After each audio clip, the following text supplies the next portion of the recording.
Hello everyone, welcome to my channel Chemistry Basics. In this video we are going to learn how to draw chair conformation of a cyclohexane structure. Chair conformation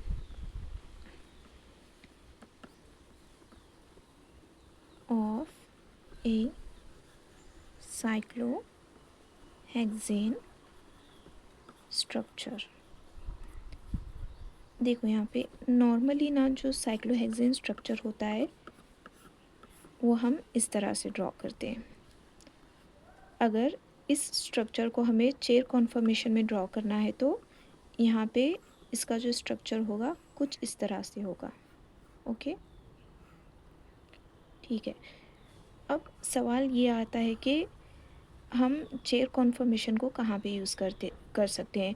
जो chair conformation होता है वो cyclohexane के जो bonds होते हैं उसकी stereochemistry को समझने में हेल्प करता है। स्टीरियोकेमिस्ट्री क्या है? स्टीरियोकेमिस्ट्री मतलब जो भी बॉन्ड्स होंगे वो कहाँ पे अपनी पोजीशन ऑक्यूपाई कर रहे हैं। वो या तो बिलो द प्लेन हो सकते हैं या तो अबव द प्लेन हो सकते हैं, या तो फ्रंट साइड हो सकते हैं या तो बैक साइड हो सकते हैं। उन्हीं बॉन्ड की पोजीशन को समझने के लिए हम चेयर कॉन्फर्मेशन का यूज़ करते हैं। ठीक है, अभी जो चेयर कॉन्फर्मेशन होता है उसमें यहाँ पे कार्बन कार्बन दो बॉन्ड दिख रहे हैं, ठीक है, जिन्हें इस तरह से प्लेस किया गया है। इस तरह से इन्हें हम कहेंगे आर्म रेस्ट्स। ठीक है, अब यहाँ पे देखो, ओके, ये पे जो अपवर्ड वर्टेक्स दिख रहा है, यहाँ पे जो ऊपर की तरफ जो वर्टेक्स दिख रहा है इसे हम कहेंगे हेड रेस्ट। और यहाँ पे जो नीचे की तरफ जो हमें वर्टेक्स दिख रहा है इसे कहेंगे हम फुट रेस्ट। और ये दो बॉन्ड्स जो दिख रहे हैं हम इन्हें कहेंगे आर्म रेस्ट। यहाँ पे हम जो चेयर कॉन्फर्मेशन है वो दो तरीके से ड्रॉ कर सकते हैं। एक तो होगा राइट साइड डिस्प्लेसमेंट, ये हो गया राइट साइड डिस्प्लेसमेंट, और दूसरा हो गया लेफ़्ट साइड डिस्प्लेसमेंट। ये देखिए, ये हो गया लेफ़्ट साइड डिस्प्लेसमेंट। ये दोनों स्ट्रक्चर्स बिल्कुल भी सही हैं और हम कंडीशन के अकॉर्डिंग इन स्ट्रक्चर्स को लेफ़्ट साइड या फिर राइट साइड ड्रॉ कर सकते हैं। अब यहाँ पे देखिए, यहाँ पे राइट साइड डिस्प्लेसमेंट में क्या है, जो हेड रेस्ट है वो राइट साइड, वो लेफ़्ट साइड है, और जो यहाँ पे हेड रेस्ट है वो राइट साइड की तरफ है। यहाँ पे जो फुट रेस्ट है वो राइट साइड की तरफ है, और जो यहाँ का फुट रेस्ट है वो लेफ़्ट साइड है।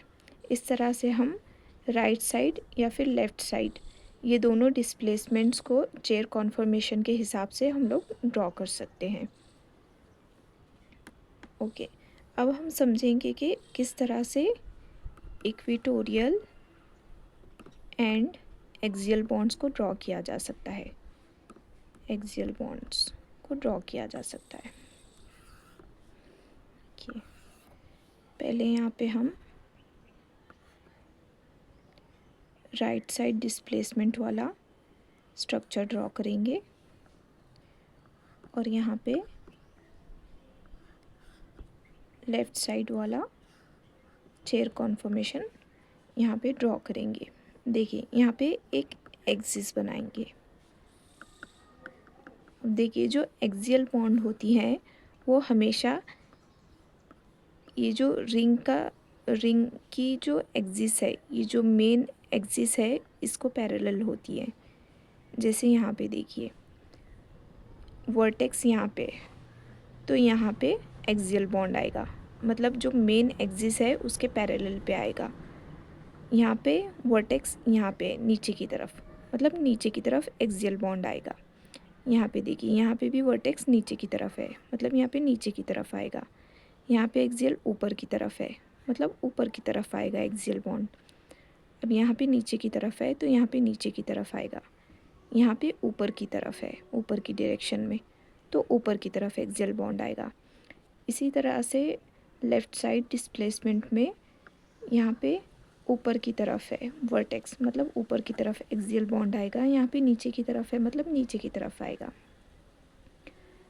यहाँ पे ऊपर की तरफ है तो ऊपर की तरफ आएगा, यहाँ पे नीचे की तरफ है तो नीचे की तरफ आएगा। यहाँ पे ऊपर की तरफ है वर्टेक्स तो ऊपर की तरफ आएगा। यहाँ पे नीचे की तरफ है वर्टेक्स, मतलब नीचे की तरफ आएगा। ये जो हमारी मेन एक्सिस है, रिंग की जो मेन एक्सिस आपको दिखाई दे रही है, जो भी एक्सियल बॉन्ड्स फॉर्म होंगे उसके पैरेलल होने चाहिए। यहाँ पे देखिए ये जितने भी बॉन्ड्स हैं ये सभी मेन एक्सिस के पैरेलल साइड पे हैं। ओके, पैरेलल हैं एक दूसरे के। अब रही इक्वेटोरियल बॉन्ड्स की बात। यहाँ पे देखिए इक्वेटोरियल बॉन्ड्स,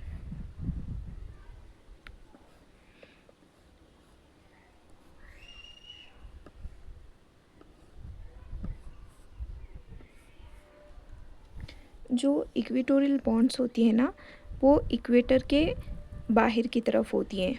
ऑडवर्ड डायरेक्शन में हम इसको ड्रॉ करेंगे। किस तरह से, यहाँ पे देखिए यहाँ पे बाहर की तरफ आएगा, ये भी बाहर की तरफ और ये भी बाहर की तरफ, ये भी बाहर की तरफ, ये भी बाहर की तरफ। अब यहाँ पे जो होगा ये आएगा यहाँ पे और ये आएगा यहाँ पे,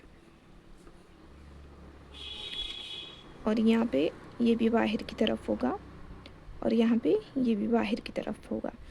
इक्वेटोरियल बॉन्ड्स जो होती हैं उन्हें ड्रॉ करने का सबसे इजीएस्ट वे ये है कि हमें यहाँ पे देखना है कि एम और डब्ल्यू शेप बन रहे हैं या नहीं। यहाँ पे देखिए यहाँ पे एम शेप बनेगा, यहाँ पे डब्ल्यू शेप बनेगा। यहाँ पे देखिए यहाँ पे डब्ल्यू शेप बनेगा और यहाँ पे एम शेप बनेगा। इस तरह से हम एक्सियल एंड इक्वेटोरियल दोनों बॉन्ड्स को इजीली ड्रॉ कर सकते हैं। आई होप ये वीडियो आपको समझ में आई होगी। अभी नेक्स्ट वीडियो में हम इन्हीं चेयर कॉन्फॉर्मेशन के अंदर जो जितने भी कॉन्सेप्ट्स हैं वो कवर करेंगे। अभी आने वाली नेक्स्ट वीडियो में हम 1,3 डाई एक्सियल इंट्रैक्शन के बारे में सीखेंगे। Thank you.